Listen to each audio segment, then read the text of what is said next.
آزادی مارچ کے بعد پاکستان کی سیاست میں جہاں پہ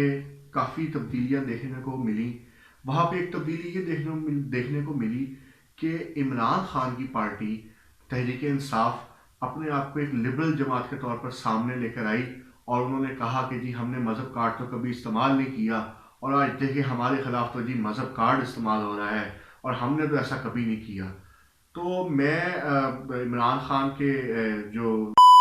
ان کو اور باقی تمام دنیا کو یاد دلانا چاہتا ہوں کہ عمران خان صاحب اس 5 رکنی مذاکراتی ٹیم کا حصہ تھے جس کو طالبان کہتے تھے کہ ہم ان کے اوپر اعتماد کرتے ہیں اور ہم سے جو ہے وہ ان کے تھرو ہم مذاکرات کرنا چاہتے ہیں۔ نہ صرف یہ بلکہ عمران خان پاکستان کی پہلی خاتون وزیر اعظم کی شہادت کے بعد بابہنگ دل یہ کہتے نظر آئے کہ بے نظیر کو طالبان نے قتل نہیں کیا۔ یہ بات بھی ایک جگہ اور طالبان نے ان کو آفر کی پروٹیکشن کی کہ جی ہم آپ کو پروٹیکشن دیتے ہیں، آپ جو اپنی الیکشن کمپین، اور انہوں نے یہ پروٹیکشن دی بھی، آپ جو الیکشن کمپین چلانا چاہتے ہیں آپ وہ الیکشن کمپین چلائیں، اور یہ پروٹیکشن ان کو ملی۔ اس کے کچھ ثبوت یہاں سے دیکھے جا سکتے ہیں کہ طالبان کے نظریات سے پاکستان کو خطرہ نہیں، عمران خان۔ اس کے علاوہ پاکستان کی اسمبلی میں، پاکستان کی صوبائی پنجاب اسمبلی میں بیٹھے ہوئے مولانا اعظم معاویہ پاکستان تحریک انصاف کی کھلی حمایت سے جیت کر آئے۔ نہ صرف یہ بلکہ عمران خان کے پرویز خٹک صاحب کا بیان میں آپ کے سامنے رکھوں گا، جنہوں نے کہا کہ طالبان کو دفتر کے ساتھ اور بھی بہت کچھ دینے کو راضی ہیں۔ اب مجھے نہیں پتا کہ یہ اور بھی بہت کچھ وہ کیا ان کو آفر کرنا چاہ رہے تھے، لیکن ان کے جواب میں طالبان کی عمران خان کو شمالی وزیرستان میں جلسہ کرنے کی دعوت، یہ بھی پاکستان کے نیوز پیپر کا جو ہے وہ حصہ بن چکی ہے۔ یاد ماضی عذاب ہے یارب، چھین لے مجھ سے حافظہ میرا، میں کیا کروں کہ یہی عمران خان صاحب نواز شریف کے خلاف توہین رسالت اور ختم نبوت کے کیس میں کانفرنسز میں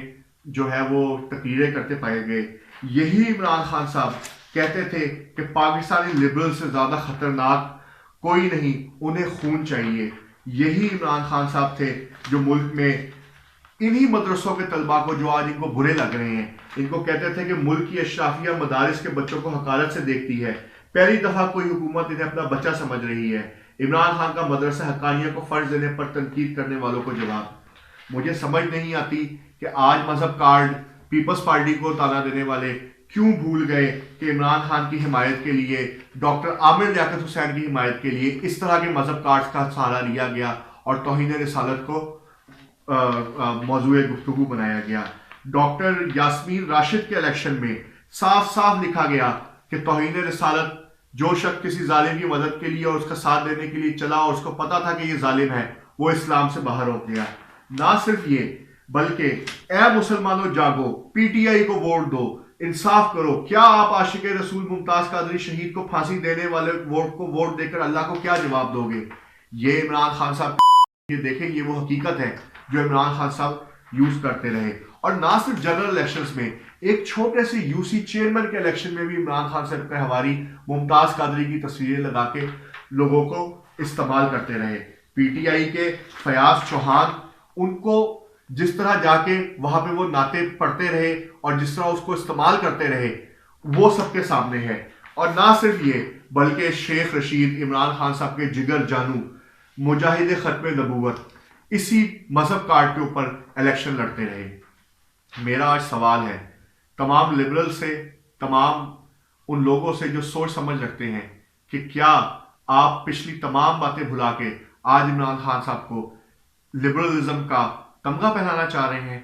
جناب ایسا نہیں ہے۔ عمران خان صاحب یہی مذہب کارڈ استعمال کرتے ہوئے آئے ہیں، اور فضل الرحمان کی تو جماعت ہی ایک مذہبی سیاسی جماعت ہے۔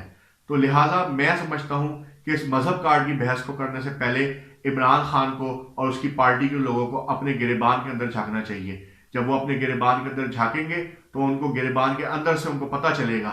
کہ انہوں نے خود اس مذہب کارڈ کو کسی بھی حکومت کے خلاف، چاہے وہ پیپلز پارٹی کی ہو چاہے وہ نواز شریف کی ہو، استعمال کرنے میں کوئی کسر نہیں چھوڑی۔ اور پیپلز پارٹی اس بات کو سمجھتی ہے، بلاول بھٹو صاحب اس بات کو سمجھتے ہیں کہ مذہب کارڈ کسی صورت میں استعمال نہیں ہونا چاہیے، مذہب کا ریاست سے کوئی تعلق نہیں ہونا چاہیے۔